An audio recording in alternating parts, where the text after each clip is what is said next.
नमस्कार दर्शकों, स्वागत है आपका हमारे इस बेहद खास कार्यक्रम किस्मत कनेक्शन में और मैं हूं आप लोगों के साथ चेल्सी सिंह।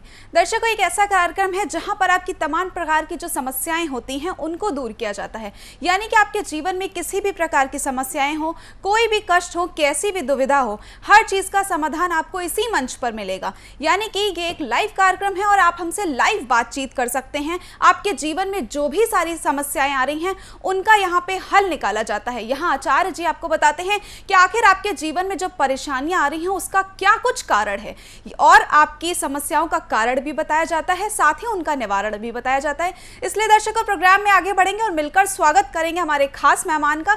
जी, हम बात कर रहे हैं ज्योतिर्विद आचार्य कुणाल कुमार जी का। आचार्य जी, बहुत बहुत स्वागत है आपका। नमस्कार। तो दर्शकों, नंबर्स लगातार आपकी टीवी स्क्रीन पर फ्लैश किए जा रहे हैं। इन्हीं नंबर्स पर बस आपको कॉल करना है। कॉल करके आपको छोटी छोटी डिटेल्स देनी है, यानी कि जन्म स्थान, समय और डेट ऑफ बर्थ। यानी कि इन तीन चीजों के माध्यम से आचार्य जी आपके जीवन से जुड़ी हर एक बात आपको बताते हैं। इसलिए दर्शकों, देर मत करिए, जल्दी से फोन उठाइए, कॉल करिए और फटाफट आचार्य जी से बात करिए और जानिए कि आपके जीवन में जो कष्ट आ रहे हैं वो क्यों आ रहे हैं। इसलिए कॉलर्स का सिलसिला तो हमारे प्रोग्राम पर लगातार बना रहता है। पहले कॉलर हमारे साथ जुड़ रहे हैं। जी नमस्कार, स्वागत है आपका। नमस्कार madam ji, date of birth बताइए। जी, मेरी डेट ऑफ बर्थ है 10 मार्च जी 1994। जी, समय बताइए। दोपहर का 2:30 बजे। जी, जन्म स्थान। मध्य प्रदेश, रीवा। जी 10 मार्च 1999 99 जी 94। 94 दोपहर का 2:30 बजे। समय बताया आपने 2:30 जी, और बर्थ प्लेस रीवा। रीवा। क्या जानना चाहती हैं आप? मेरे को अपने करियर के बारे में जानना है। अभी हालांकि मैं जॉब कर रही हूँ, लेकिन आगे जाके मेरा करियर कैसा रहेगा। जी, देखिए, सबसे पहले तो किसी भी व्यक्ति की जब जन्म कुंडली देखी जाती है तो देखा जाता है कि जातक किस योग में पैदा हुआ है। देखिए, कभी कभी आपने सुना होगा। आपने नाम क्या बताया था अपना? जी, मेरा नाम पूजा।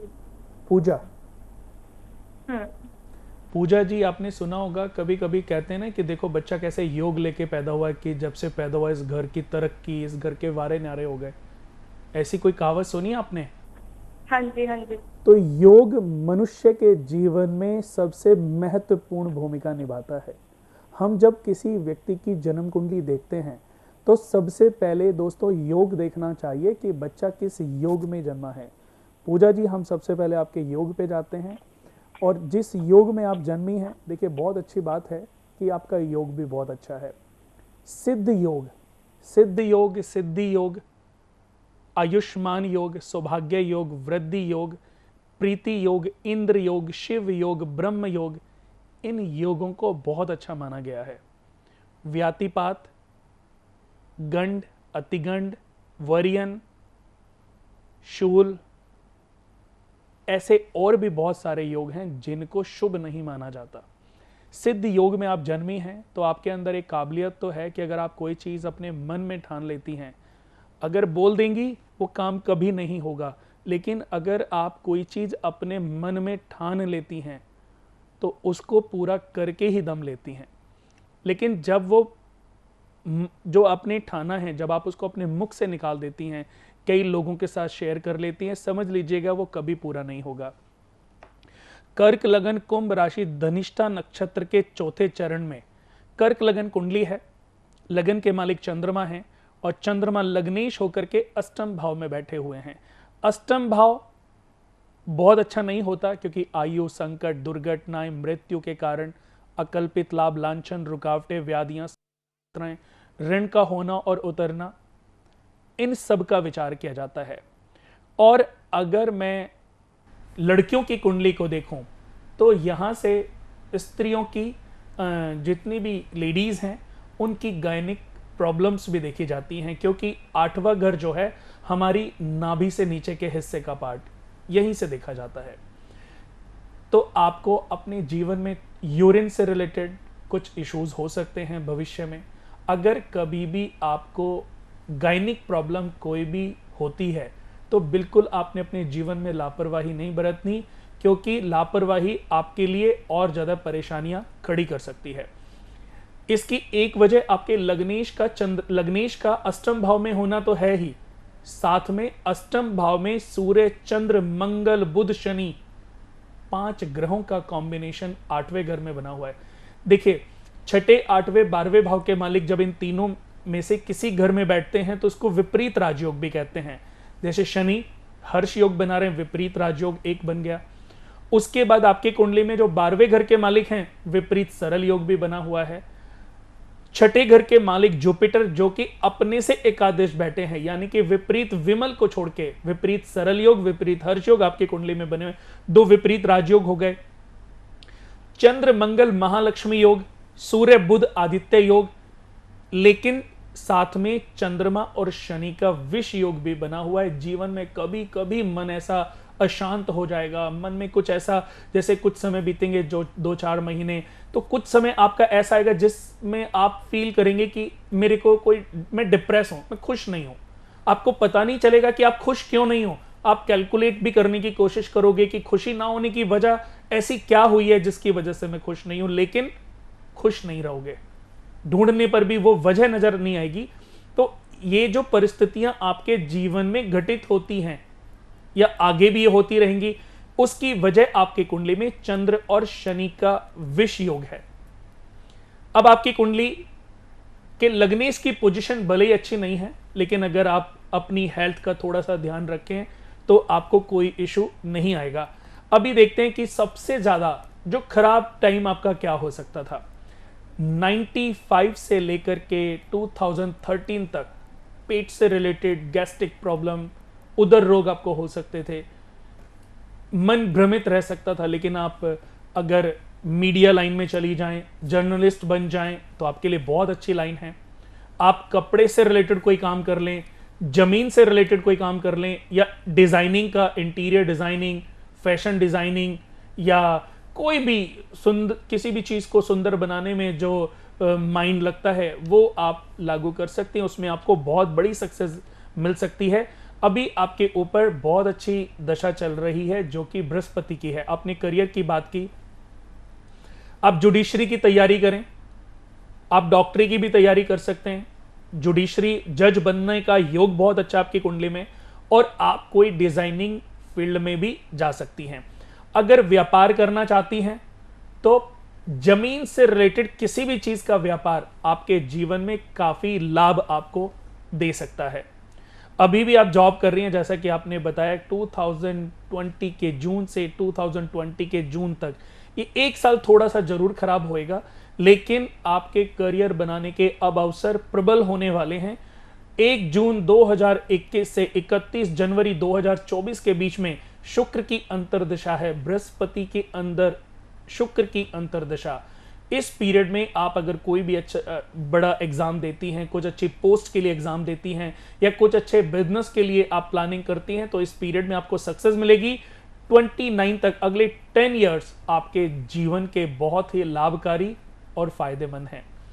हमारी संस्था एक कुंडली बनाती है जिसको हम कर्म कुंडली कहते हैं। मैं ये नहीं कह रहा हूं कि ये कुंडली बनानी जरूरी है।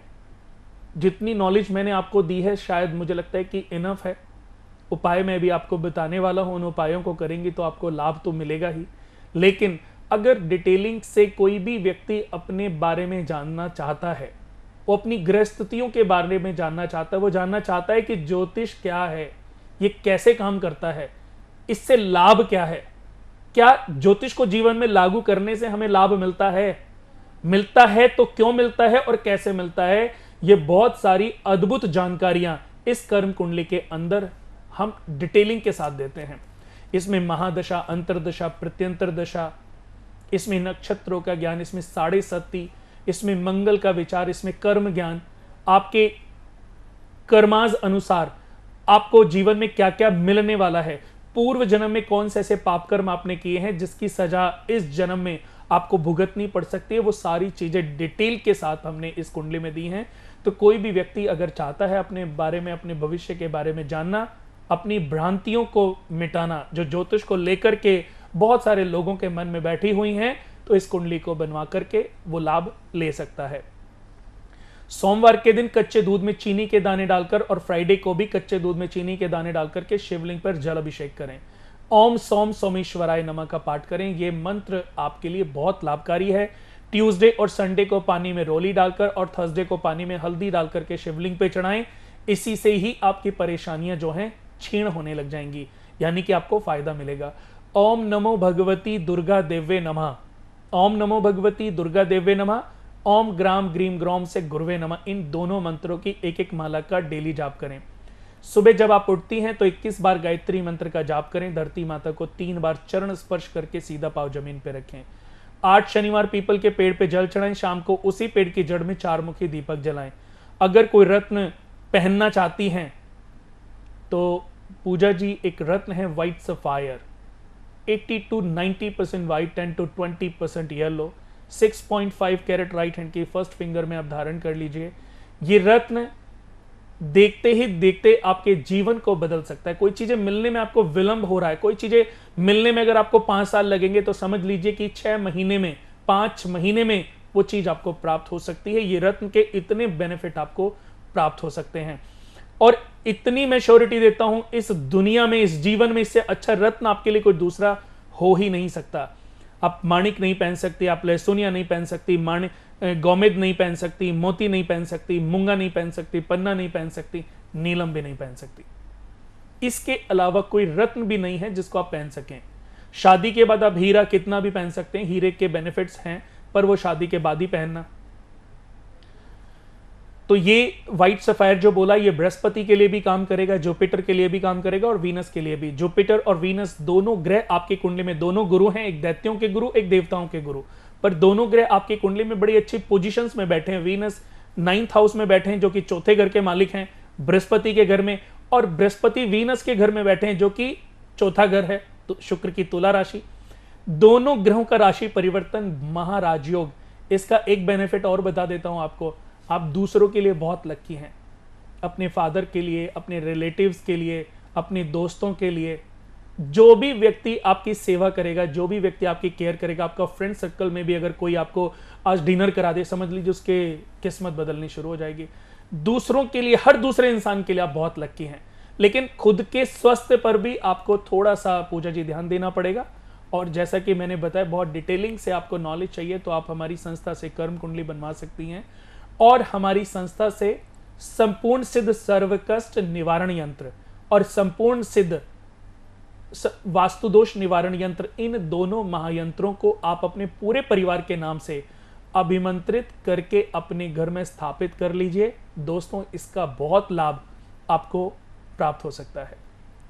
जी बिल्कुल पूजा जी, हम उम्मीद करते हैं कि जो भी उपाय यहाँ पे आचार्य जी ने आपको बताए इन्हें आप ज़रूर करिएगा और देखिएगा किस तरीके से आपके जीवन में जो भी सारी परेशानियाँ आ रही हैं, जो समस्याएं आ रही हैं, करियर को लेकर अगर आप टेंशन में हैं तो बिल्कुल निराश होने की आवश्यकता नहीं है। बस ये जो छोटे छोटे उपाय बताए हैं इनको आप ज़रूर करिए और देखिएगा किस तरीके से आपकी सारी परेशानियाँ दूर हो जाएंगी। दर्शकों, हम बार बार कह रहे हैं कि अगर आपके भी जीवन में किसी भी प्रकार के कोई कष्ट है, कैसी भी परेशानी है, कैसी भी दुविधा है, बस आपको एक छोटा सा ही प्रयास करना है। प्रयास ये रहेगा कि जो नंबर्स आपके टीवी स्क्रीन पर फ्लैश किए जा रहे हैं, बस इन्हीं नंबर्स पर आपको कॉल करना है और कॉल करके आप संपूर्ण जानकारी यानी कि कंप्लीट इंफॉर्मेशन आप यहाँ पे आचार्य जी से ले सकते हैं। आचार्य जी, जैसे कि हम लोग ज्योतिष को लेकर के चर्चा करते हैं तो हम सबसे पहला प्रश्न यही लेना चाहेंगे कि ज्योतिष क्या है? जी देखिए, बहुत अच्छा सवाल है जी, और मुझे लगता है कि दुनिया के हर व्यक्ति को पता होना चाहिए कि ज्योतिष क्या है। ज्योतिष को लेकर के सिर्फ आज हमारे देश में ही नहीं, विदेशों में भी बहुत सारी भ्रांतियां हैं। उन भ्रांतियों की वजह है पाखंड।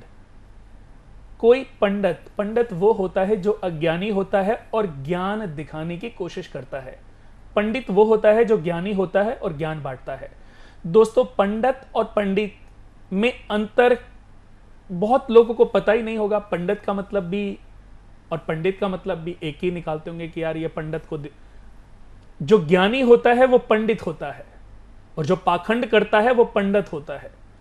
तो ऐसे ही जो ज्योतिष को गलत रूप से पेश कर रहे हैं आज हमारे इस समाज के अंदर, वो पंडित हैं, उनसे बच के रहना है। वो XYZ कोई भी हो सकता है। और जो ज्ञान बांटने की कोशिश करता है वो पंडित ज्ञानी होते हैं। ज्योतिष के बारे में दोस्तों समझना हर मनुष्य के लिए बहुत जरूरी है। मैं के बहुत सारे कंट्रीज जाता हूँ, यूएस में, यूके में, कनाडा में, दुबई में अभी हमारा ऑफिस भी है। हर महीने के 10 डेज हम दुबई में भी बैठते हैं। बहुत सारे लोग बोलते हैं कि मैंने कुणाल जी अपनी कुंडली एक बार दिखाई थी, उसके बाद मेरा विश्वास उठ गया। दोस्तों, किसी व्यक्ति पर आपका विश्वास उठ जाए ये कोई बड़ी बात नहीं है, क्योंकि कोई भी मनुष्य भगवान नहीं हो सकता। और ज्योतिष ईश्वर की एक अनूठी भेंट है। भृगु ऋषि के 10 मानस पुत्र हुए हैं। उन 10 मानस पुत्रों में सबसे बड़े जो ऋषि थे, उनके पुत्र थे, उनका नाम था प्रजापति दक्ष। उन्हीं के साथ में 9 पुत्र और भी हुए हैं, जैसे कश्यप ऋषि, पुलस्त ऋषि, अंगीरा ऋषि। 10 मानस पुत्र उन्होंने उत्पन्न किए थे। उन्हीं में से एक पुत्र थे भृगु ऋषि। और भृगु ऋषि को ज्योतिष का, इन ग्रहों का एक अनूठा ज्ञान था, एक अद्भुत ज्ञान था। ज्योतिष श्रापित भी है, और यह श्राप किसी और से नहीं, मां पार्वती माता से ही मिला था। एक बार भृगु ऋषि को पार्वती माता से भेंट करनी थी। बहुत जगह उनको ढूंढा, पार्वती माता नहीं मिली, तो उन्होंने ग्रह स्थितियों को कैलकुलेट किया और कैलकुलेट करके ये जान लिया कि पार्वती माता इस समय कहां पर है जी। पार्वती माता उस समय एक झरने में स्नान कर रही थी। तो जब भृगु ऋषि वहां पर पहुंचे तो जी। माता स्नान कर रही थी, तो देख करके माता जी को बड़ा क्रोध आया कि तुम यहां कैसे आ गए, तुम्हें यहां का पता किसने दिया, क्योंकि इसके बारे में तो किसी को पता ही नहीं था। तो भृगु ऋषि ने बोला, माता मैंने जब बहुत ढूंढा आपको, आप नहीं मिली, तो मैंने अपनी कैलकुलेशन एस्ट्रोलॉजी के अकॉर्डिंग, ग्रहों के अकॉर्डिंग, ग्रहों की कैलकुलेशन की, और मुझे ये ज्ञात हो गया कि आप इस समय यहां पर हैं, और मैं आ गया। लेकिन मैं क्षमा प्रार्थी हूं माते, मैं क्षमा चाहता हूं। क्षमा मांगने पर माता का गुस्सा थोड़ा तो शांत हुआ, पर माता ने श्राप दिया ज्योतिष को कि ज्योतिष नियर बाई तो पहुंच जाएगा, लेकिन कभी भी एक्यूरेट नहीं होगा। कोई भी दुनिया का कितना बड़ा भी एस्ट्रोलॉजर क्यों ना हो, वो ये तो बोल सकते हैं कि आपकी जो आयु है वो 80 प्लस है, 80 के नियर बाई है, या 90 है, या 70 है, पर वो एक्यूरेट ये नहीं बता सकता कि आप 80 साल 3 महीने 6 दिन 8 घंटे 17 मिनट और 36 सेकंड तक जिएंगे। कोई इतनी नियर बाई तक नहीं पहुंच सकता। अब मैं कलयुग की बात करता हूं दोस्तों। ज्योतिष केवल एक गणना है जो मनुष्य को उसके समय की जानकारी मात्र देता है, पर भाग्य कर्म के बिना किसी का नहीं बदलता। इसलिए जब भी आप किसी भी आचार्य के, किसी भी एस्ट्रोलॉजर के, किसी भी ज्ञानी महाज्ञानी पंडित जी के आप उपाय करते हैं, तो आपने अपने कर्म ट्रैक को भी नहीं छोड़ना है। आप कभी इस अंधविश्वास में ना रहें कि मैंने इन पंडित जी के ये उपाय कर लिए और मेरी अब किस्मत को बदलने से कोई नहीं रोक सकता। ऐसा कदापि नहीं है। कोई पंडित चाह करके अपनी किस्मत भी नहीं बदल सकता। कोई पंडित अपनी ऐसी कैलकुलेशन करे ना कि बिल गेट्स उनको अपनी कंपनी में पार्टनर बना ले। कोई ज्योतिषी ऐसी कैलकुलेट करे कि कल कौन सी कंपनी के शेयर मल्टीपल होंगे और कौन सी। अगर ऐसा होता तो दोस्तों जितना भी हम शेयर्स को देखते हैं, हम देखते हैं ना कई बार कि आज निफ्टी इतनी डाउन चली गई और इसमें इतने लोगों के करोड़ों रुपए बर्बाद हो गए। अगर आपको अभी भगवान शिव प्रकट हो जाएं और वो बोलें बालिका जाओ तुम गंगा में स्नान करो और वहीं पर स्नान करके बैठ करके इस मंत्र का चैंट करो, अगर साक्षात पार्वती माता या शिव भगवान प्रकट हो जाएं और वो तुम्हें बोलें कि ये करने से तुम्हारी किस्मत बदल जाएगी, तो 100% यू बिलीव कि आप, क्योंकि आपको ये विश्वास है यार भगवान तो भी प्रकट हुए हैं और कलयुग में भगवान प्रकट हो नहीं सकते, पर भगवान ने प्रकट हो गए बात बोली, इसका मतलब वाकई ज्योतिषी पर भी हम विश्वास तो जरूर करते हैं, पर 100% हमारा विश्वास भी कई बार बन नहीं पाता। हमें लगता है पता नहीं पंडित जी ठीक कह रहे हैं, पता नहीं पंडित जी की बात सही होगी भी कि नहीं। मैं दोस्तों हमेशा आप लोगों को वो बोलता हूं जो मैं कुंडली देख करके बोल रहा हूं, लेकिन इसके और आपके बीच में, मेरे बोलने और आपके सुनने के बीच में एक बहुत बड़ा फासला है, और वो है कर्म का। आपने अपने जीवन में बहुत सारे पाप कर्म किए हैं, तो उन पाप कर्मों से आपकी लाइफ हो सकता है बहुत खराब चल रही हो, और मैं कुंडली देख के बोल रहा हूं कि बहुत अच्छी होनी चाहिए। इसका मतलब कमी मेरी कुंडली देख करके प्रेडिक्ट करने में नहीं है, कमी रही है कि हमने जीवन में कुछ ऐसे कर्म कर डाले जिसकी वजह से हमारे अच्छे राजयोग, अच्छी परिस्थितियां भंग होती चली गई। और मैंने देखा कि यार इस कुंडली में तो ये आदमी बहुत ही प्रॉब्लम्स में रहेगा, इसकी तो जीवन में प्रॉब्लम ही प्रॉब्लम है, इसको तो किसी गौशाला में जाकर के पहले पत्नी ऋण का उपाय करना चाहिए, 100 गायों को चारा खिलाना चाहिए, इसको क्रुअल्टी ऋण से मुक्त होने के लिए किसी जगह पे जाकर के अपने वजन के बराबर आटे की गोलियां बनाकर मछलियों को खिलानी चाहिए। लेकिन मैंने जब उसको उपाय बोले, वो कहता कुणाल जी मैं तो कितने सालों से गौशाला में हर रविवार को जाकर के चारा दान करता हूं, और कुणाल जी मेरा तो ये भी बहुत नेचर है, मेरे को तो बहुत अच्छा लगता है, मैं तो पता नहीं कितने टनों आटा मछलियों को खिला चुका हूं, मुझे तो बहुत अच्छा लगता है। हम हरिद्वार दोस्तों कई बार जाते हैं, आपने हमारे कुणाल वास्तु केंद्र फेसबुक पेज पर भी देखा होगा, आप उस पे भी हमें फॉलो कर सकते हैं। मैं कई बार अपने कुछ अच्छे क्लाइंट्स को, जिनकी पूजाएं चल रही होती हैं, जिनके यज्ञ चल रहे होते हैं, मैं उनको लेकर के जाता हूं, खुद उनके हाथों से आटे की गोलियां बनाकर मछलियों को डलवाता हूं। लेकिन वहां दोस्तों सिर्फ मैं नहीं होता, वहां और भी बहुत सारे लोगों को मैं देखता हूं ये उपाय ये करते हुए। कुछ लोग अपने नेचर, मैं पूछता हूं कि आपको किसने बताया, तो उन्होंने बोला हमें किसी ने नहीं बताया, बस हमें अच्छा लगता है। तो कभी कभी आदमी अपने कर्म ट्रैक से भी अपने सॉल्यूशन कर लेता है जी। ये आपको कभी डिसाइड नहीं करना कि कौन पंडित मेरी जिंदगी को बदल सकता है, आपको सिर्फ अपना कर्म करना है, कर्म पे ध्यान देना है। क्योंकि हमारा कर्म ट्रैक हमें किस एस्ट्रोलॉजर की नॉलेज से हमारी किस्मत बदल सकती है, कौन सा रत्न हमारी जिंदगी बदल सकता है, ये अपने आप परिस्थितियां पैदा होंगी और आप हर वो चीज कर लोगे जो आपके लिए लाभदायक है।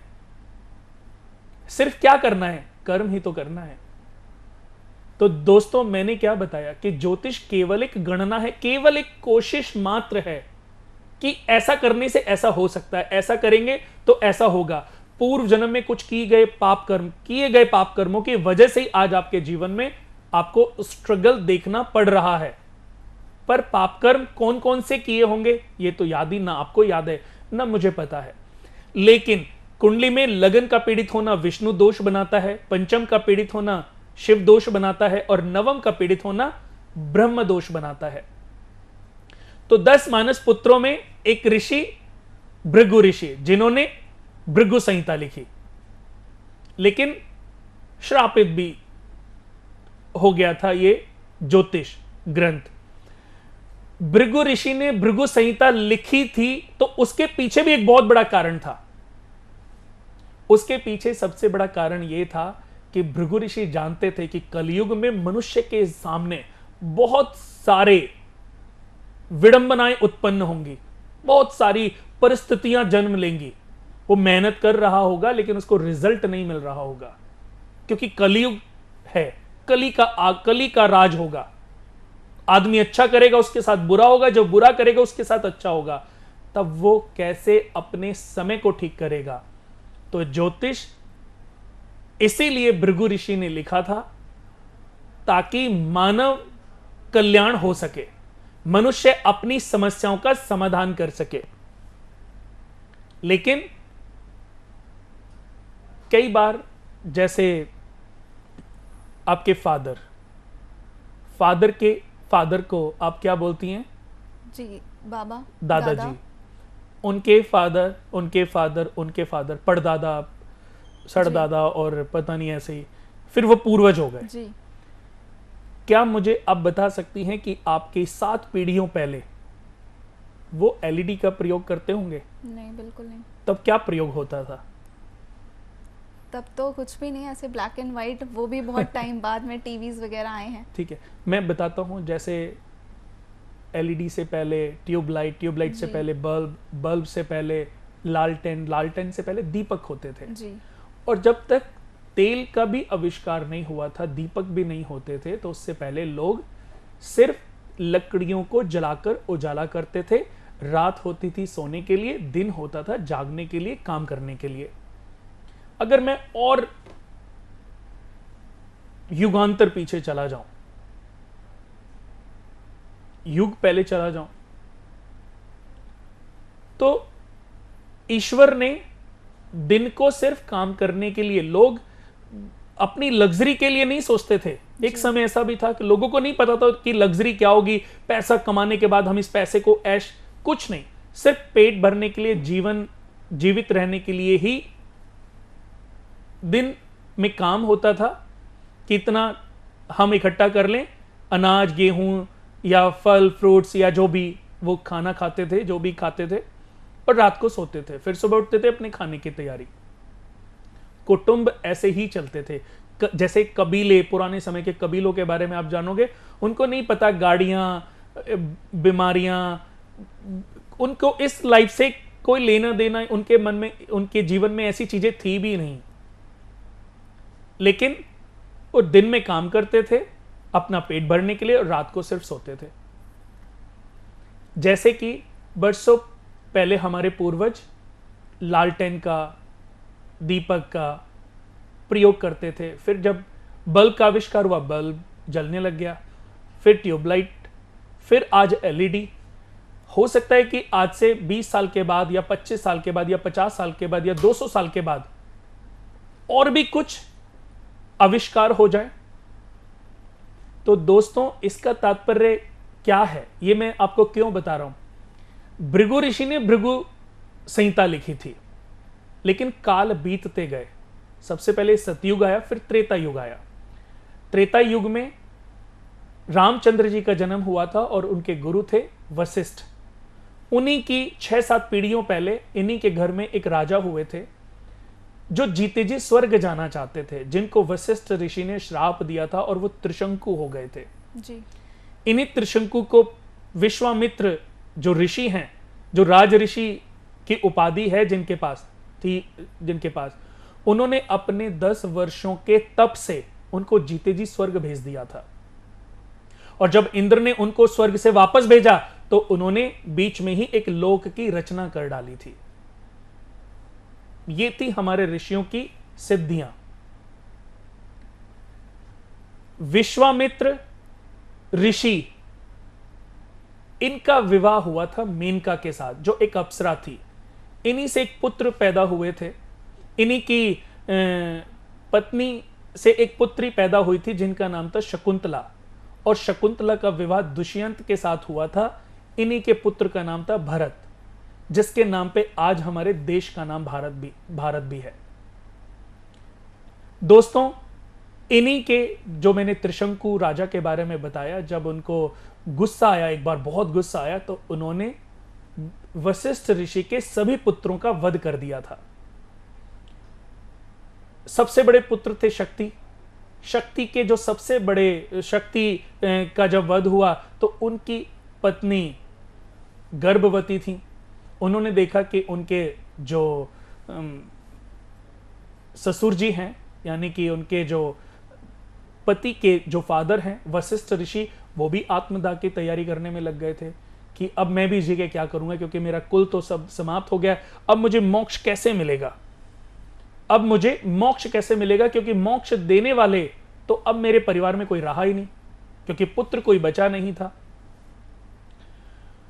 तब शक्ति की पत्नी ने वशिष्ठ ऋषि को बताया कि आपके पुत्र का जो अंश है वो मेरे गर्भ में है। ये सुनकर के उन्होंने अपना आत्मदाह का जो विचार था वो त्याग दिया था। और जब उनके पुत्र वधु को वो बच्चा हुआ, उनका नाम रखा गया पराशर। यही पराशर जब बड़े हुए तो इन्होंने, युवा जब हुए तो इन्होंने भृगु संहिता को पढ़ा, और भृगु संहिता को पढ़ने के बाद इन्होंने बहुत सारे शोध किए, बहुत सारी गुणा भाग कैलकुलेशन की, और इन्होंने कहा कि ये एक अलग काल था जब भृगु संहिता लिखी गई थी, लेकिन आज ये दूसरा काल है।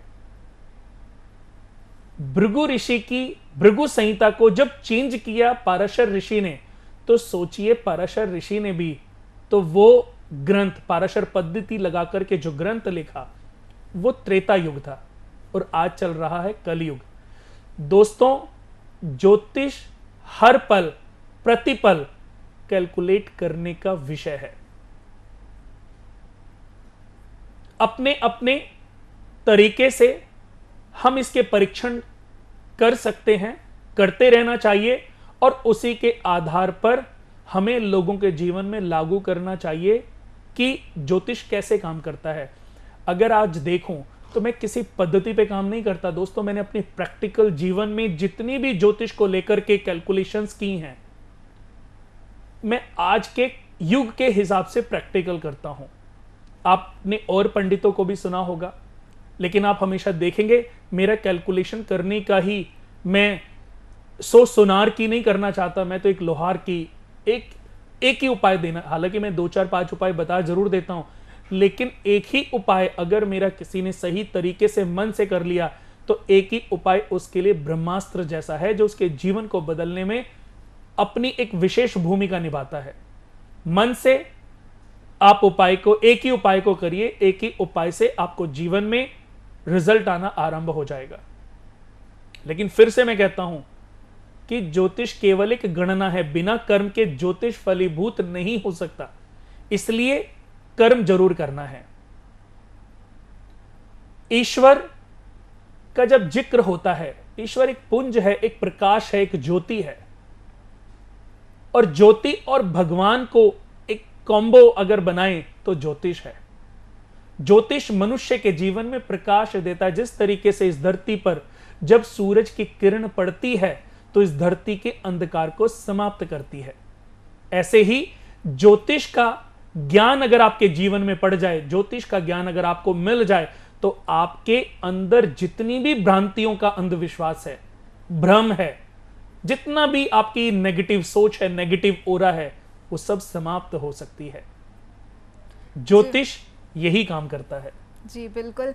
दर्शकों, अगर आपके भी मन में ज्योतिष को लेकर, ग्रहों को लेकर, वास्तु को लेकर कोई भी प्रश्न है जिन्हें आप यहाँ पे आचार्य जी से पूछना चाहते हैं, या फिर इसके अलावा अगर आपके किसी भी समस्या का समाधान चाहते हैं, वो भी आप जान सकते हैं। नंबर्स लगातार आपकी टीवी स्क्रीन पर फ्लैश किए जा रहे हैं, इन्हीं नंबर्स पर बस आपको कॉल करना है और आचार्य जी से आप संपूर्ण जानकारी लेना चाहते हैं तो भी जान सकते हैं, तमाम सारे उपाय जान सकते हैं। कुछ ऐसे मंत्र यहाँ पर बताए जाते हैं जिन्हें करने से आपके जीवन में जो भी सारी समस्याएं आ रही हैं वो पूरी तरीके से दूर हो जाएंगे और आपका जीवन भी खुशहाल बन जाएगा। फिलहाल एक और कॉलर हमारे साथ जुड़ रहे हैं। जी नमस्कार, स्वागत है आपका। नमस्कार जी। जी, किसके बारे में जानना चाहते हैं आप? जी मैं अपने बारे में जानना चाहता हूँ। जी, डेट ऑफ बर्थ बताइए। जी मेरी डेट ऑफ बर्थ है 17 जनवरी 1997। जी, समय बताइए। जी समय है सुबह 7:30 बजे का। जन्म कहाँ का है? जी जन्म कानपुर का है। जी, क्या प्रश्न है आपका? मैडम मुझे ये जानना था कि बिजनेस किस चीज़ का करा जाए, कहाँ पैसा इन्वेस्ट करा जाए, कैसी इन्वेस्टमेंट करी जाए। आप व्यापार करना चाहते हैं? जी जी आचार्य जी नमस्कार। नमस्कार जी, क्या नाम है आपका? जी मेरा नाम आदित्य है। जी आदित्य जी, सबसे पहले तो मैं आपको बता दूं कि अगर विदेश से जुड़ा हुआ, विदेश से जुड़ी हुई कोई अपॉर्चुनिटी अभी आपको मिली है? जी एक बार मिली थी तो फैमिली वैसे जा नहीं पाए थे। विदेश से जुड़ा हुआ कोई काम अभी तक आपके जीवन में कुछ या योजना में कुछ है? अभी तो कुछ नहीं है सर। अभी 1-2 साल पहले ना एक कंपनी से जॉब ऑफर हुआ था जी, तो वो घर वालों की वजह से मना कर दिया था, फिर उसके बाद से कुछ नहीं। जी देखिए, जैसा कि मैं आपकी कुंडली देख रहा हूँ, मकर लगन में आपका जन्म हुआ है, साध्य योग है। साध्य योग बहुत, इसको खराब तो मैं नहीं कहूँगा, लेकिन बहुत ही ऐसा भी नहीं है कि इस योग की वजह से आपकी किस्मत बदल जाए। साध्य योग एक व्यक्ति की जो पर्सनालिटी है, वो स्टार्टिंग जीवन उसका बड़ा स्ट्रगल में होता है और कई बार व्यक्ति अपने जीवन के बहुत सारी चीज़ें जो उसके खुद के बेनिफिट के लिए होती हैं वो डोनेट कर देता है, लोगों के काम आता है, लोगों पर विश्वास कर लेता है। तो आपको थोड़ा सा ध्यान रखना है। मकर लगन, इस लगन के जो मालिक हैं शनि हैं, और शनि लग्नेश होकर के तृतीय भाव में बैठे, यानी कि कॉन्फिडेंस की बात करूं बल की बात करूं तो वो अद्भुत आपके अंदर है। लेकिन आपने अपने किसी फ्रेंड के साथ और अपने किसी भाई के साथ कभी कोई पार्टनरशिप नहीं करनी। जब भी आप करोगे तो आप अपना भाई भी खो दोगे और अपना दोस्त भी खो दोगे। तो आपने भाई और किसी दोस्त के साथ पार्टनरशिप नहीं करनी। कोई बिजनेस अपॉर्चुनिटीज आपको बड़ी प्रैक्टिकल रूप में मिलती है कि ठीक है, हमें किसी ने इंट्रोड्यूस कराया और साथ में पार्टनरशिप करने का एक अच्छा मौका है, क्योंकि आप तो दूसरों के लिए बहुत लकी हो। लेकिन जो शनि और केतु तीसरे घर में बैठा है वो कहीं ना कहीं भाई और सहोदर, भाई और पास के जो संबंधी हैं उनमें कहीं ना कहीं प्रॉब्लम पैदा कर सकता है। लग्नेश तो अच्छी पोजीशन में है, लोहे से रिलेटेड कोई भी काम कर सकते हो। लेकिन मैंने बाहर विदेश से रिलेटेड इसलिए आपको सवाल किया। बहुत सारे लोग तो आपको, जैसे कि आपके 10th भाव के जो मालिक हैं, ये जितने भी लोग हमारा ये शो देख रहे हैं, ये ज्योतिष सीखने का भी एक प्रोग्राम है दोस्तों। यहाँ पर ज्योतिष को बहुत अच्छे रूप से, प्रैक्टिकल रूप से आप सीख भी सकते हैं। 10th भाव के मालिक 12वें घर में बैठे हैं। हर कोई प्रेडिक्शन करेगा आप अपने बिजनेस में सब बर्बाद कर डालोगे, और ऐसा है भी, पर मैं इसको डिफरेंट तरीके से लेता हूं। 12वें घर से दूर की यात्राएं, फिजूल खर्चे, विदेश देखा जाता है, विदेश में सेटलमेंट देखा जाता है। अगर हमारे 10th भाव का जो मालिक है, जहां से ओहदा, कीर्ति, उद्योग, व्यापार, बड़ी पदवी, नौकरी, राज्य सत्ता, ऐश्वर्य भोग, प्रतिष्ठा, व्यापार, बड़ा बिजनेस 10th भाव से देखा जाता है, उसका मालिक 12वें घर में। अगर विदेश से जुड़ा हुआ ही कोई काम कर लें तो आपकी इस कुंडली में जो लोगों की नजर में जो ये नेगेटिव पॉइंट है ये पॉजिटिव हो जाएगा। या आप अपनी हर बर्थ डेट पर अगर एक बार विदेश यात्रा करने लग जाओ, जब आप व्यापार करो, चाहे आपकी फिजूल की आपने 20, 30, 40, 50 हजार रुपए खर्च किए, आप दुबई चले गए, आप सिंगापुर चले गए, आप बैंकॉक चले गए, थाईलैंड चले गए, आप मलेशिया चले गए, सिर्फ आप विजिट करने गए, एक दिन रुके और वापस आ गए, आपका जीवन में कभी भी व्यापारिक लॉस नहीं होगा। ये उपाय इतना आपके लिए लाभदायक साबित हो सकता है। सिर्फ अंडरस्टैंड करना, इन ग्रहों को समझना है। ये ग्रह भी दो पार्टियां हैं, बीजेपी और कांग्रेस। बुध न्यूट्रल है, जहां पावर देखते हैं वहीं हो लेते हैं। जैसे कुछ ऐसे विधायक या सांसद होते हैं, वो देखते हैं कौन सी पार्टी में मजबूती है, कौन सी पार्टी पावरफुल है, कौन सी पार्टी हमें अभी ज्यादा बेनिफिट दे सकती है, वो उसी पार्टी में अपनी पार्टी छोड़ के दूसरी पार्टी में। ऐसा भी होता है ना, पर ऐसा क्यों होता है? उसमें दोस्तों मरकरी का बहुत बड़ा रोल होता है। इस पूरी दुनिया की जो लिक्विडिटी है, जो कैश लिक्विडिटी है, मैं बैंक ट्रांजैक्शन की बात नहीं कर रहा हूं, जो कैश फ्लो है, कैश पैसा है, वो सब मरकरी से देखा जाता है। और मरकरी भी आपके 12वें घर में बैठे हैं, लेकिन मरकरी छठे घर के भी मालिक हैं। और छठे, 8वें, 12वें भाव का मालिक अगर इन तीनों में से किसी दूसरे घर में प्लेसमेंट लेता है तो इसको विपरीत राजयोग कहते हैं। तो एक बहुत ही प्यारा कॉम्बिनेशन योग बना है, विपरीत विमल योग। तो इस विमल योग की वजह से भी आप विदेश से जुड़ करके कोई काम करते हैं तो ज्यादा तरक्की कर सकते हैं। या मैंने बताया आपको कि आप विदेश में एक ट्रिप अपनी बर्थ डेट के बाद जरूर रखें। चंद्रमा की दिशा चल रही है, चंद्रमा के अंदर जो इस समय अंतर्दशा है वो चल रही है बुध की। 2022 के जुलाई तक किसी बिजनेस में जाना चाहते हैं तो आंख बंद करके जा सकते हैं, क्योंकि चंद्रमा सप्तमेश होकर के अपने से दशम 100% उसी बिजनेस में आप इन्वॉल्व होगे जो बिजनेस आपको सक्सेस देगा। जिस बिजनेस में आपको लॉस होगा, जो बिजनेस वाइंड अप करना पड़ेगा एक समय में जाके, वो बिजनेस शुरू ही नहीं हो पाएगा। ऐसी परिस्थितियां ऑलरेडी आपकी कुंडली में बनी हुई हैं। मैं रत्न की बात करूं तो एक नीलम राइट हैंड के मिडिल फिंगर में आप पहन सकते हैं। आपको कभी कोई चीट नहीं कर पाएगा, कभी कोई नुकसान नहीं पहुंचा पाएगा, आपको लाभ मिलेगा। नीलम के साथ में एक 8 मास पन्ना, क्योंकि बुध भी विपरीत राजयोग बना रहे हैं। बहुत ही अच्छा कॉम्बिनेशन है ब्लू सफायर और एमराल्ड का। इनको वैदिक मंत्रों से अभिमंत्रित करा के आप पहन लीजिए। आप चाहते हैं तो हमारी संस्था में भी आप अभिमंत्रित करने के लिए दोनों रत्न भेज सकते हैं। और अगर सिद्ध रत्न ओरिजिनल होलसेल प्राइस पर आपको चाहिए तो आप हमारी संस्था से भी ये रत्न प्राप्त कर सकते हैं। 100% श्योरिटी के साथ ही हमारी संस्था इन रत्नों को आप लोगों तक पहुंचाती है और श्योरिटी देती है कि अगर कोई भी आपको प्रॉब्लम होती है तो आप इनको वापस भी कर सकते हैं। पर ऐसी परिस्थिति आएगी नहीं, क्योंकि मैं वापस लेने के लिए रत्न आपको नहीं पहनवा रहा हूं। मैं आपको ऊंचाइयों की तरफ ले जाने के लिए रत्न रिकमेंड कर रहा हूं। ओम नमो भगवती दुर्गा देवे नमः, ओम श्राम श्रीम श्रोम सह चंद्रमसे नमः।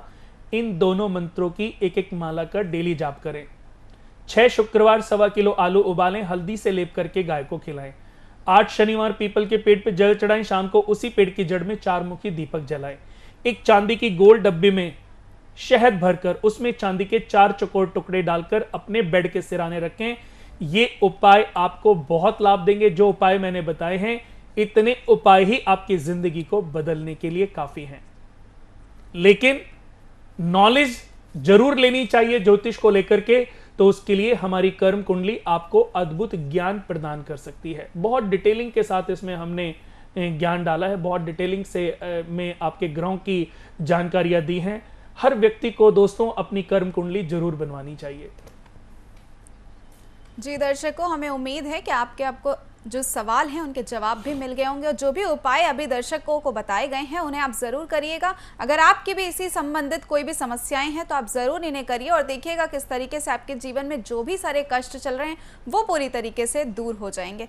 आचार्य जी, आपसे मेरा भी सवाल है, आपसे पूछना चाहेंगे, जैसे हमने सुना है टैरो कार्ड रीडिंग है, न्यूरोलॉजी है, एस्ट्रोलॉजी है, तो किसके माध्यम से हम एक सही भविष्यवाणी कर सकते हैं? जी देखिए, जैसे एक वृक्ष होता है जी, वृक्ष की जो जड़ है उसके बिना क्या आप ऐसे सोच सकती हैं कि कोई तने की वैल्यू है? नहीं। पेड़ की जो तने हैं, उन तनों पे जो छोटी छोटी टहनियां हैं या उसके अंदर जो फल लग रहे हैं, उनकी वैल्यू तभी है दोस्तों जब वह पेड़ जड़ से जुड़ा हुआ है, जमीन से जुड़ा हुआ है। जमीन से जो उत्पन्न जड़ है वह ज्योतिष है, और ज्योतिष के अभिन्न अंग हैं जैसे कि न्यूमरोलॉजी, सामुद्रिक शास्त्र, हस्त विज्ञान, वास्तु। हर किसी का जो रोल है मनुष्य के जीवन में, किसी का 5%, किसी का 7%, किसी का 10%, पर ज्योतिष की अगर मैं बात करूं तो 50% बेसिक भूमिका निभाता है ज्योतिष। और ज्योतिष से ही हम सभी चीजों को रिलेट कर पाते हैं। आप किसी भी चीज को, कोई भी एक टॉपिक लीजिए, चाहे वो वास्तु का हो, चाहे हस्त विज्ञान हो, कोई भी जिसमें भी आपको मन लगे, बिना ज्योतिष के वो जीरो है। जैसे कि आप कोई उदाहरण दीजिए। अगर वास्तु की बात करें जी, अब देखिए, ग्रहों से हमें पता चलता है कि इनके नेचर क्या है। ग्रहों के बारे में सुन के चंद्रमा मन के मालिक हैं, मंगल बल के मालिक हैं, बुध वाणी के मालिक हैं, बृहस्पति ज्ञान के मालिक हैं, शुक्र हमारे ओज के मालिक हैं, सुंदरता के मालिक हैं, राहु हमारे पाप के मालिक हैं। हम जो पाप कर्म करते हैं, हमारे मन में जो भ्रम करने वाली भ्रांतियां, लोगों को नुकसान पहुंचाने वाली जो प्लानिंग चलती रहती हैं, जो चुगली हम करते रहते हैं, जो बैक बाइटिंग करते हैं, आपने बहुत सारी लेडीज को देखा होगा, इसकी चुगली उधर, उसकी बातें इधर, ये सब राहु है। हम जब किसी को कष्ट पहुंचाते हैं, ये केतु है। हमारा जो आत्मसम्मान है, ये सूर्य है। तो हर ग्रह का अपना एक नेचर है। जैसे कि सूर्य हमारी आत्मा, चंद्र हमारा मन, वाणी हमारी बुध, ज्ञान हमारा बृहस्पति। ऐसे ही जब वास्तु का जिक्र आता है, बिना ग्रहों के तो हम ज्योतिष को कैलकुलेट कर ही नहीं सकते जी। क्योंकि जब हम ज्योतिष कुंडली को देखते हैं तो इन ग्रहों की प्लेसमेंट से ही तो हम पता कर पाते हैं कि ये ग्रह आपकी कुंडली में 6ठे घर का मालिक होकर के 9वें घर में बैठा है, चंद्रमा का ये रोल है, 8वें घर के मालिक का ये रोल है, और ये इस भाव में बैठा है, तो ऐसा रहेगा। वास्तु की बात करते हैं, कितनी दिशाएं होती हैं? जी मुझे तो नहीं पता। टोटल ऐसे ही बताइए, दिशाएं कुछ तो पता होंगी। 10 होती हैं। कितनी? 10। कौन कौन सी? नहीं, मुझे जानकारी नहीं है। पर दोस्तों, पहले तो मुझे इन पे हंसी आ गई। इन्होंने बोला कि मुझे नहीं पता, फिर मैंने बोला कि ऐसे कम से कम 4 तो बताइए। मेरे जीवन में पहली ऐसी लड़की है जिसने मुझे सही जवाब दिया है। आज तक मुझे किसी ने जवाब नहीं दिया कि 10 दिशाएं होती हैं, और वाकई 10 दिशाएं होती हैं। East, west, north, south, north east, south east, north west, south west, एक आकाश और एक पृथ्वी। टोटल 10 दिशाएं होती हैं। लेकिन इन 10 दिशाओं में 8 दिशाओं का ही महत्व है। आकाश और पृथ्वी को हम कैलकुलेट नहीं करते वास्तु में, लेकिन रोल है। नॉर्थ ईस्ट, ईस्ट में इंद्र देव और सूर्य ग्रह, वेस्ट में वरुण देव और शनि ग्रह, साउथ में यम देव और मंगल ग्रह, नॉर्थ में कुबेर देव और बुध ग्रह, नॉर्थ ईस्ट में एक सभी देवताओं के गुरु बृहस्पति ग्रह और सभी ब्राह्मण प्रवृत्ति के देवगण नॉर्थ ईस्ट में वास करते हैं। शिव भगवान का वास भी, या आप जिसको भी अपना ईस्ट मानते हैं, सर्वोपरि मानते हैं, वो नॉर्थ ईस्ट में वास करते हैं। साउथ ईस्ट में अग्निकोण, जिसमें अग्नि देवता और शुक्र ग्रह का वास होता है। नॉर्थ वेस्ट में वायुदेव और चंद्र ग्रह, साउथ वेस्ट में राहु केतु के साथ में राक्षस वास करते हैं। सेंटर ऑफ द हाउस, आकाश तत्व। अगर हम तत्वों की बात करें, 5 तत्वों से मिलकर हमारा शरीर बना है, और ये तत्व नॉर्थ ईस्ट पानी, साउथ ईस्ट अग्नि, नॉर्थ वेस्ट पृथ्वी, नॉर्थ वेस्ट वायु, सेंटर ऑफ द हाउस आकाश। 5 तत्व हमारे घर में हैं। दिशाओं की जब हम बात करते हैं तो इन दिशाओं में इन ग्रहों की स्थितियां होती हैं। इन्हीं के आधार पर हम कहते हैं कि जैसे हमारे ग्रहों का नेचर है वैसे ही हमने अपने भवन का निर्माण करना चाहिए।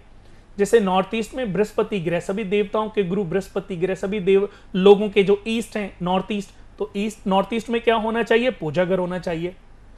ईस्ट में सूर्य ग्रह, इंद्र देवता, प्रभावशाली, स्वाभिमान ग्रह, स्वाभिमान देव। इसलिए आपका मुख्य द्वार, जिस व्यक्ति का भी मुख्य द्वार ईस्ट में होगा, उस घर में जितने भी बच्चे जन्म लेंगे वो हमेशा स्वाभिमानी रहेंगे और प्रभावशाली, यानी कि अपना डंका वो हर जगह बजाएंगे। ये बेनिफिट मिलता है ईस्ट फेस मकान का। ईस्ट को हम 9 हिस्सों में बांट दें तो सबसे पहला शिखी पर्जन्य पूजा घर, जयंत इंद्र सूर्य हमारा एंट्रेंस सबसे बेस्ट होता है। उसके बाद सूरज साउथ की तरफ जाता है, साउथ ईस्ट, यानी कि सबसे ज्यादा भभकता हुआ सूर्य। अग्निकोण, अग्निदेव का वास है, इसलिए वहां पर हमें रसोई घर बनानी चाहिए जी। उसके बाद साउथ की तरफ जा रहे हैं और प्रचंड हैं अभी, हमें गेस्ट रूम बना देना चाहिए, ताकि कोई भी अगर हमारे घर में गेस्ट आता है, किसी की नजर लगती है, किसी की हाय लगती है, बहुत सारे लोग इन बातों को लेकर के भी शिकार हैं, इन बातों को लेकर के भी भ्रमित हैं, या इन बातों को लेकर के भी चिंतित और परेशान हैं कि हमारा जो ये रिश्तेदार है ये हमारे ऊपर कोई ना कोई जादू टोने करता है, तंत्र मंत्र करता है, हमें तरक्की करते हुए ये देख ही नहीं सकता। और खासतौर पर कौन? फूफा, बुआ, मौसा, मौसी, ये सब पास के ही रिश्ते, क्योंकि दूर जो हमें जानता ही नहीं वो हमसे क्यों चढ़ेगा। लेकिन इन्हीं रिश्तों को लेकर के मेरे अंदर कोई भ्रांति नहीं है, ना मैं इन चीजों में बिलीव करता हूं और ना मैं लोगों को कभी इन चीजों से रिलेटेड कोई भी प्रेरित बात करता हूं। कोई करता या नहीं करता है मैं नहीं जानता, लेकिन मुझे इन चीजों पे बिल्कुल भी विश्वास नहीं है। मेरे को ना अपने रिश्तेदारों पर इस बात को लेकर के कोई भ्रम है कि कोई मुझे मेरे ऊपर मेरी तरक्की को देख करके चिढ़ेगा। ये सब लोगों का नजर तो दोस्तों कई बार अपनी भी लग जाती है। हम देखते हैं, आज हमने सुंदर कोई गाड़ी खरीदी और उसमें कुछ दिन बैठ करके हमें लग रहा है कि यार कितनी प्यारी गाड़ी है, पता चला 4 दिन 5 दिन बाद ही उसका एक्सीडेंट हो गया। हम ये कहते हैं पता नहीं किसकी नजर लग गई, और ये नहीं पता कि अपनी नजर ही लगी हुई है। तो दोस्तों, नजर की बात तो ऐसी है कि अपनी भी लग सकती है, लेकिन हम बात कर रहे थे साउथ की। तो अगर ऐसे रिश्तेदार साउथ में वास करते हैं तो उनकी ना नजर लगती है, ना हाय लगती है, ना वो अगर कुछ करते भी होंगे, कोई जितना मर्जी जादू टोना तंत्र मंत्र करते रहे, कोई भी उसका नेगेटिव इफेक्ट आपके घर में, परिवार में नहीं पड़ेगा। जी दर्शक, साउथ वेस्ट में मास्टर बेडरूम होना चाहिए, वेस्ट में बच्चों का रूम होना चाहिए, नॉर्थ वेस्ट में घर में अनमैरिड लड़कियों का रूम होना चाहिए, नॉर्थ में कुबेर का स्थान है, बुध ग्रह का स्थान है, इसलिए धन संग्रहालय, बच्चों का स्टडी रूम नॉर्थ फेसिंग होने से सभी लोगों को फायदा मिलता है। सेंटर ऑफ द हाउस जितना खाली हल्का रहेगा दोस्तों, उतना आप तरक्की करेंगे। जितने भी नेगेटिव ग्रह, राक्षस ग्रह, क्रूर ग्रह हैं, जैसे साउथ से लेकर के ईस्ट से लेकर के सूर्य, साउथ ईस्ट, साउथ वेस्ट, सारे क्रूर ग्रह हैं। जितना भी ये हिस्सा हैवी रहेगा उतना आप लोग उस घर में तरक्की करेंगे, और जितना north, north east, north waste हल्का रहेगा उतना आप लोगों की तरक्कियां बढ़ेंगी। तो ग्रहों का स्थान हमारे कुंडली में है तो हमारे घर के अंदर भी है, इसलिए ज्योतिष के बिना वास्तु काम ही नहीं कर सकता। जैसे कि अगर आज सूर्य उदित ही ना हो तो सारे ग्रह निर्जीव हैं, हम भी निर्जीव हैं, ये धरती समाप्त हो जाएगी, प्रलय हो जाएगी अगर सूरज निकलना बंद कर दें। तो सारे जीव जंतु मनुष्य सूर्य से ही ऊर्जा लेकर के प्रभावशाली होते हैं, वैसे ही ये सारे ग्रह नक्षत्र भी सूर्य से ही प्रकाश लेकर के प्रभावशाली होते हैं और अपना अपना प्रभाव डालते हैं। शनि की 7.5, शनि की वक्री दृष्टि, चंद्रमा की पॉजिटिव दृष्टि सब खत्म हो जाएंगी। ये सारे ग्रह सूर्य से ही बल लेकर के प्रभावी होते हैं, इसलिए ज्योतिष के बिना जितने भी अभिन्न अंग हैं, चाहे सामुद्रिक शास्त्र है, चाहे वास्तु शास्त्र है, चाहे हस्त विज्ञान है, हाथ की हम बात करते हैं, अगर हम बात करें ये बृहस्पति पर्वत, ये शनि पर्वत, ये सूर्य पर्वत, ये बुध पर्वत, ये नीच का मंगल, ये शुक्र पर्वत, ये चंद्र पर्वत, ये मणिबंध, तो यहां पर भी इन ग्रहों का रोल आ गया।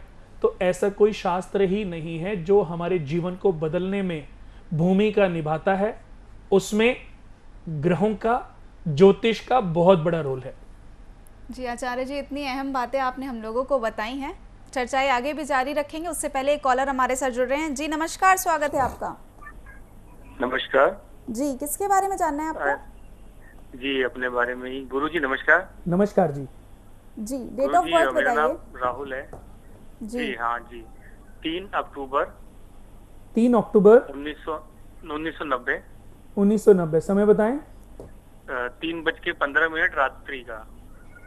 3:15 रात का है। दिल्ली का जन्म है गुरुजी। ओके गुरुजी, सबसे पहले तो आपका बहुत बहुत धन्यवाद। हमारे घर में अभी लॉकडाउन के बाद से बहुत सारा दवाइयाँ शुरू हो गई थी, बीमारियां आनी जानी, दवाइयों में पैसा जा रहा था बहुत ज्यादा। आपसे, आपकी संस्था में कॉल करके यंत्र मंगाए तो हमने उसको लगाया, यंत्रों को काफी हद तक हमारे जो बीमारियां हैं, परेशानियां, वो खत्म होनी शुरू हो गई। उसके लिए बहुत बहुत आपका धन्यवाद। गुरुजी, अभी मेरा जो सवाल था कॉल करने के लिए, कॉल लग गई आज मेरी, मुझे बहुत अच्छा लगा।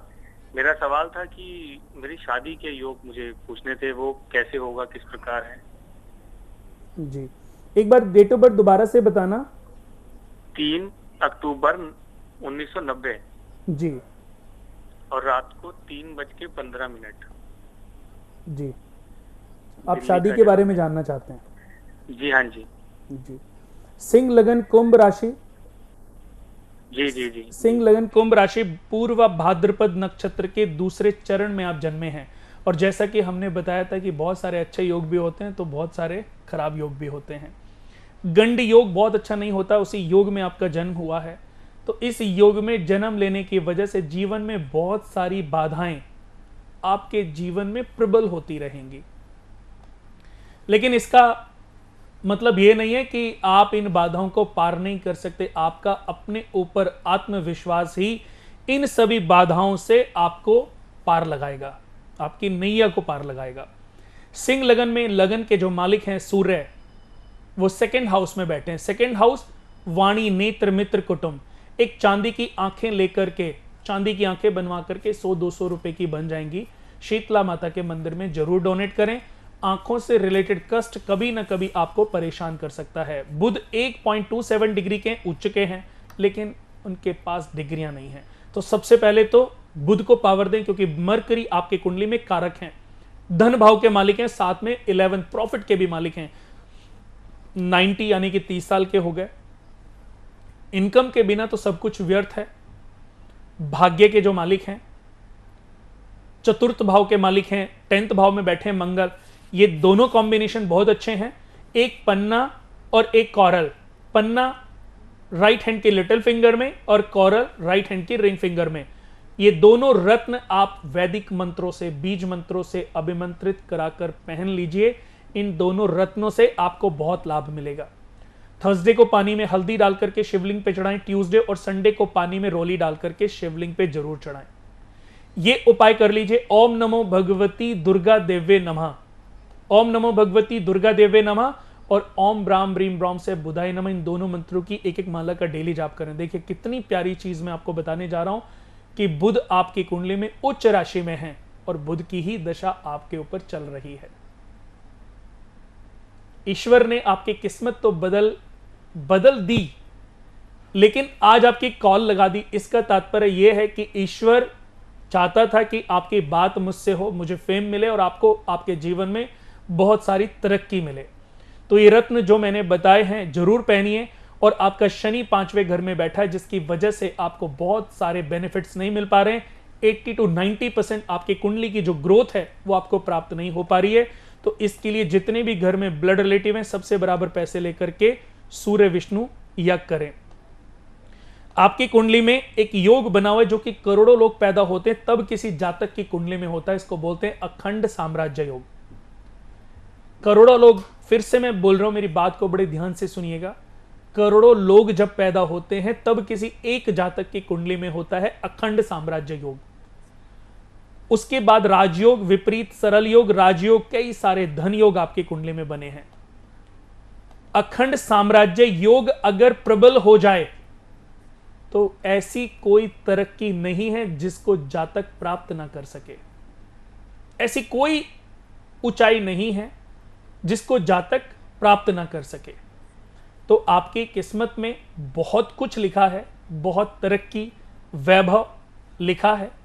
आपको सिर्फ जो उपाय मैंने दिए हैं, जो रत्न मैंने बताए हैं, आप इन्हीं का एक बार समझ के पालन कर लीजिए। कोई चीज समझ नहीं आती तो कुणाल वास्तु केंद्र के नाम से हमारा YouTube पर चैनल भी है, उसको सब्सक्राइब कर लें। और कुणाल वास्तु केंद्र के नाम से हमारा फेसबुक पेज भी है, उसको भी आप फॉलो कर लें। इन पर आपको इन प्रोग्राम की सभी जानकारियां प्राप्त हो जाएंगी। आपको सिर्फ फॉलो करना है। हर रोज हमारे बहुत सारे बहुत अद्भुत एपिसोड हम उसमें डाउनलोड करते हैं, आप लोगों के ज्ञान को बढ़ाने के लिए, आप लोगों की समस्याओं का समाधान करने के लिए। हमें यह लगता है कि जो हमारे साथ फेसबुक पेज पर जुड़ा है वो हमारे परिवार का एक हिस्सा है और उनके काम आना हम अपना उद्देश्य मानते हैं, अपना धर्म मानते हैं। तो अगर और अधिक जानकारी चाहिए तो आप उस पेज से जरूर जुड़ जाइए। आप इसको दोबारा भी सुन सकते हैं, इन उपायों को समझ सकते हैं और इन उपायों को जरूर करिए। अधिक जानकारी के लिए, बहुत ही प्यारी और उम्दा जानकारी के लिए, ज्योतिष से रिलेटेड भ्रांतियों को सॉल्व करने के लिए अपनी कर्म कुंडली जरूर बनवाएं। दोस्तों, एक ऐसी जन्म कुंडली है जो मनुष्य को उसके समय की जानकारी भी देती है, साथ में उसके प्रारब्धों के बारे में भी उसको ज्ञान देती है। ये बताती है कि आपने पूर्व जन्म में कौन से बुरे कर्म और कौन से अच्छे कर्म किए हैं, अच्छे कर्मों का क्या फल आपको मिलेगा और बुरे कर्मों का क्या कष्ट आपको भोगना पड़ेगा और उससे मुक्त होने का रास्ता क्या है। बहुत सारे बेनिफिट्स आपको मिल सकते हैं सिर्फ अपनी ये जन्म कुंडली बनवा करके। और कष्ट, परेशानी, कहते हैं ना, दबे पांव आते हैं, बताकर नहीं आते, आते ही प्रबल हो जाते हैं। अचानक से बच्चा बीमार पड़ गया और देखते ही देखते वो बच्चा इस दुनिया से चला गया, हम समझ ही नहीं पाए। कुछ समय बीता, हमें लगता है सब कुछ सपने जैसा चल रहा है। ऐसा क्यों हुआ, इसका जवाब किसी पंडित के पास नहीं है, लेकिन इसका सॉल्यूशन हम जरूर देने की कोशिश करते हैं। हमारी संस्था में आप कॉल करें, अपने पूरे परिवार के नाम से संपूर्ण सिद्ध वास्तु दोष निवारण यंत्र और संपूर्ण सिद्ध सर्वकष्ट निवारण यंत्रों को अपने पूरे परिवार के नाम से अभिमंत्रित करके मंगवाएं और घर में स्थापित कर लें। बहुत ही अद्भुत यंत्र हैं और दिवाली तक जो भी व्यक्ति इन यंत्रों को मंगाता है उनको एक उनकी शुभता को बढ़ाने के लिए, उनकी लक्ष्मी योग को प्रबल करने के लिए, धन संग्रह को प्रबल करने के लिए एक रत्न भी हम बिल्कुल निशुल्क दे रहे हैं, जो कि आप अपने परिवार में जो भी सदस्य सबसे ज्यादा इनकम करता है, जिसके इनकम से आपके परिवार का पालन पोषण हो रहा है, उसका नाम बता करके आप हमारी संस्था से वो रत्न भी बिल्कुल निशुल्क मंगा सकते हैं। उस रत्न की कॉस्ट भी दोस्तों 5100 है, लेकिन इन यंत्रों के साथ बिल्कुल फ्री है। समझ लीजिए रत्नों के साथ ये यंत्र फ्री है, या समझ लीजिए इन यंत्रों के साथ वो रत्न फ्री है। लेकिन फ्री कोई चीज नहीं होती। उस रत्न की कीमत है आपके, जब समस्याएं सॉल्व हो जाएंगी, आपके दिल से निकलने वाली दुआएं ही मेरी कीमत है, उस रत्न की कीमत है। आपके दिल से हमारे लिए कुछ अच्छे भाव उत्पन्न होंगे, आप अच्छा सोचेंगे, अच्छा बोलेंगे, तो समझ लीजिए कि मेरे उस रत्न की वो कीमत मुझे मिल गई। तो आप हमारी संस्था में जो टीवी स्क्रीन पे दोस्तों नंबर आ रहे हैं, इन नंबर पे कॉल कर लीजिए और इन नंबर पे कॉल करके अपनी जन्म कुंडली भी बनवा सकते हैं और अपने घर परिवार के सभी लोगों के नाम दे करके ये यंत्र भी अभिमंत्रित करवा सकते हैं, ताकि ये यंत्र आपके परिवार में हम आपको भेज सकें, आप इनको लगाएं और आपके घर में शुभता, समृद्धि, वैभव बढ़ने लग जाए। जी, फिलहाल दर्शकों वक्त इशारा कर रहा है आप लोगों से विदा लेने का। आचार्य जी बहुत बहुत धन्यवाद हमारे साथ जुड़ने के लिए। नमस्कार। साथ ही तमाम दर्शकों का भी धन्यवाद जो हमारे साथ बने रहे। नमस्कार।